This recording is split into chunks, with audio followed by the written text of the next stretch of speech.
Yan, so magandang gabi po. Hindi pa ako natutulog eh. Kailangan ko munang i-discuss to para ako'y ano, makatulog. So ito, yung na-discuss ko na to sa nauna kong presentation, yung AI process. So, na ito nga yung training of bores, semen collection, laboratory evaluation, semen extension. Then under ng semen ng laboratory evaluation is yung physical examination and microscopic evaluation. So sa physical examination, dito pumapasok ah, yung color, yung smell, at yung volume o yung dami ng similya na nakolekta natin sa bore after ejaculation. So sa microscopic evaluation naman, dito pumapasok po yung semen density and yung motility rate, yung pag-grade natin o yung pag-scale po natin o getting the scale of percentage motility rate of sperm collected from the bore. So next po natin is yung SEM storage, heat detection, and insemination. So na-discuss na po natin yan. So magpo-focus lang muna ako dito sa physical examination at microscopic evaluation. So mahalaga kasi ito eh. Sa physical examination nga yung volume na yung volume, yung dami, may kaakibat kasi yun sa microscopic evaluation under the microscope. And yung color din may kaakibat din yun. So saka ko na-discuss yung sperm density na sinasabi ko. Dito muna ako sa ocular method type. Pag tututukan natin, i-discuss ko yung ocular method. Kumbaga sa wala tayong gamit na device na pang kuha ng sperm density. Kumbaga ocular method lang. Kumbaga sa manual lang siya, mano-mano, without devices. So, yung sperm density device na yun, sa kanila natin di-discuss yun. So ito, sige, focus ko na yung physical examination. Bakit kailangan natin alamin yung volume, yung color at yung smell? Siyempre yung volume, yung dami niya. At yung color, may kinalaman kasi yung sa ocular method eh. And ganun din yung sa smell. At corresponding yun sa microscopic evaluation. So, direct to the point na ako. Doon na ako sa ocular method. So, under po to ng physical examination and microscopic evaluation na. So, proceed na ako dun sa exitan ko na tong PowerPoint pa na.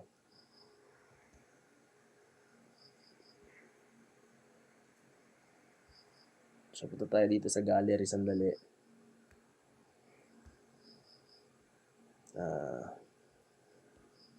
Ito.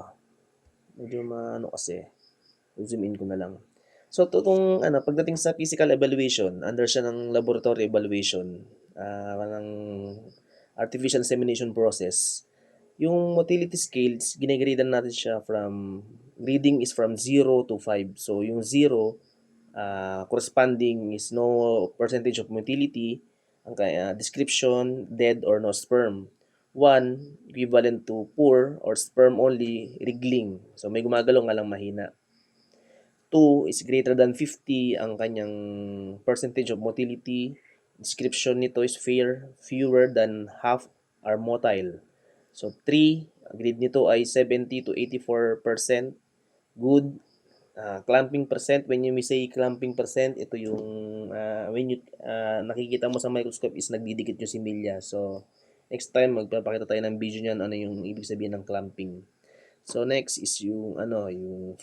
Ang pag-grade natin sa ating nakolektahang collected semen is 4 ang kanyang motility. Nakita natin ang kanyang description pag 4 ang gigrade natin siya 85 to 94, kailangan siya good with some wave motion and clamping percent. So normal lang may clamping talaga yung pagdidikit-dikit.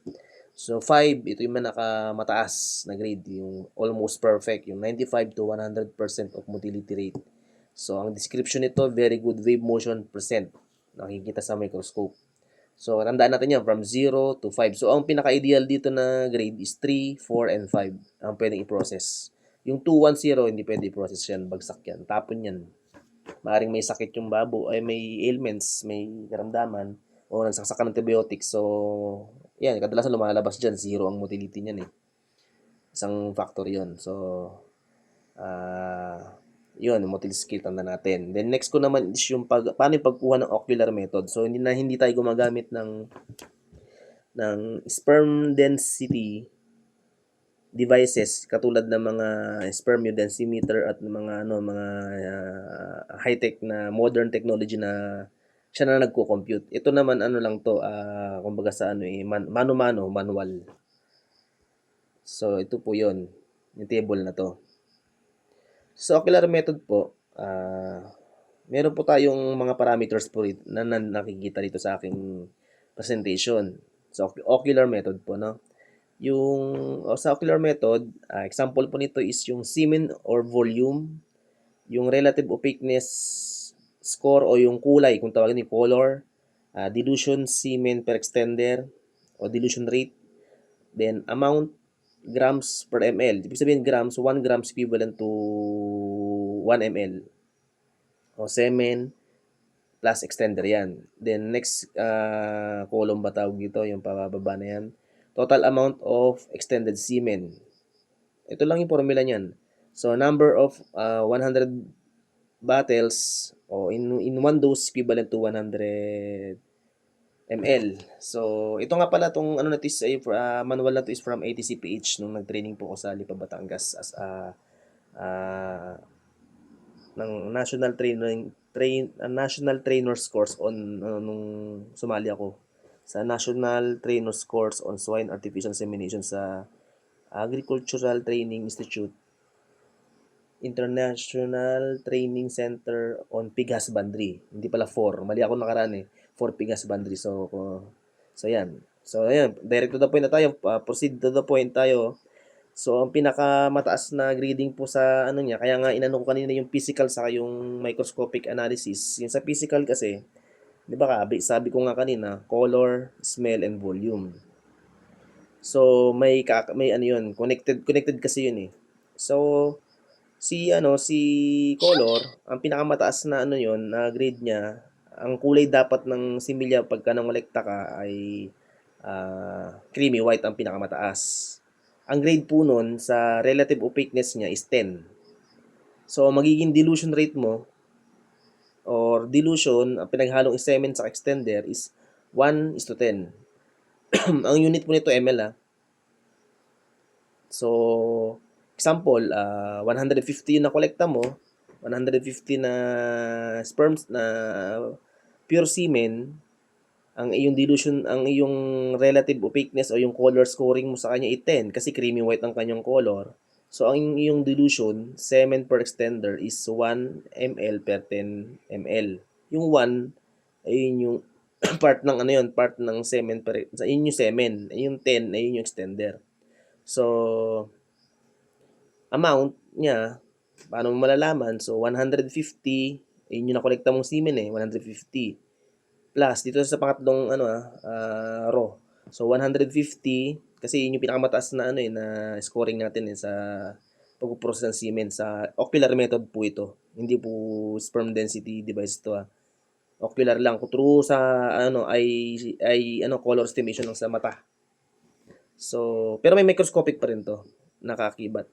So yung 1.5, kaya nakuha yung 1.5 niyan, 150 times 10 is equals to 1.5. So pag add mo lang yun, 150 plus 1,500 is equals to 1,650 ml. Ito yung total amount of extended semen. So ang ibig sabihin po nito, kung 1,650 yan, di-divide mo lang yun sa sa 100 kasi sa isang bottle o sa isang dose meron tayong 100 ml. So equivalent to 16 dose ang magagawa natin. Kapag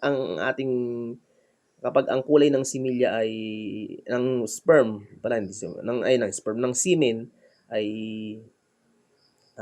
creamy white, ang grade natin dun sa kanyang color or relative opaqueness score natin is scoring is 10. Then ang kanyang dilution rate 1:10. So ang number of doses na magagawa natin pagka ang ganun ng kulay niya creamy white is 16 dose. So nakapix po yan. Ayan ang 1:10 nakapix.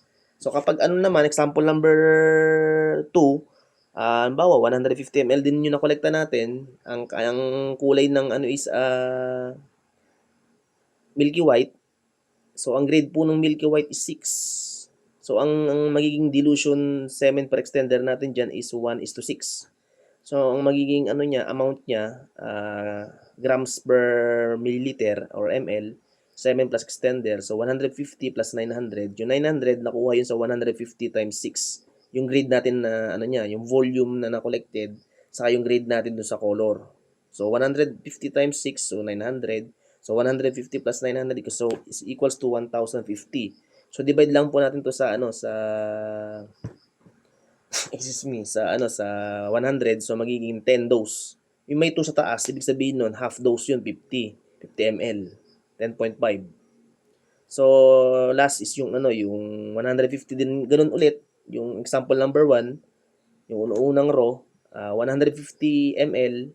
Ang ating grade doon is 3 kasi ang kulay ng nakolekta nating similya sa bore ay let's say example ang kulay niya ay ano gray yun nga grayish white yung pinakamababa 3 pero pwedeng process pa rin yan. So ang kanyang dilution semen per extender is 1:3. Ang kanyang kasi nga dahil 3 nga ang ating grade sa kanyang color sa relative opaqueness, so i-multiply lang natin si 150 times 3 para makuha natin si 450. So pag-add lang natin yung volume of of semen collected, 150 plus 450 is equals to 600. So 600 yung total amount of processed semen or extended semen. Ibig sabihin nahaluan na ng extender po ito na may similya na, mix na po yun. Extender with semen. So 600 divided by 100 is equal to 6 dose. So yun po ang corresponding po niya. So pag tingnan natin sa microscopic analysis, so i-scale natin siya from yung nauna kong binanggit pinakita ang presentation kanina. So normally ang 3 nasa kakaiba din sa motility rate ito pag tingnan mo sa microscopic analysis nito is 3 din. Siya nasa 75%. Ayun, 75. Ito naman yung 6 is nasa 80 to 85, 80 to 85, tong 10 is nasa 95 to 100. So, yun pagka-ocular method, pagka wala tayong gamit na device. So, hinapyawan ko lang kumbaga inelaborate ko lang po yung under po ng physical evaluation na color, yung smell. Kailangan yung smell po niya dapat amoy anggo, na amoy barako talaga. Pag something na parang amoy na may kakaiba, iba 'yun. Hindi normal 'yun. Kailangan amoy similya talaga siya. Then yung kanyang color, ito nga, yung dinidiscuss natin sa ocular method, yung color mahalaga 'yan. May grade kasi 'yan eh. Then yung kanyang motility scale or yung motility rate, scale from 0 to 5. So yung 3 equivalent to to 75%. Yung 6 equivalent to 75 to 80 or 80 to 85. Yung 10 is almost 95 to 100% yan. So hindi pa tayo gumagamit po ng ng semen meter, sperm density devices. Ocular method lang po ito. So sana po may na-share po ako sa inyo na about po sa artificial insemination process po siya. So yun lamang po at maraming salamat.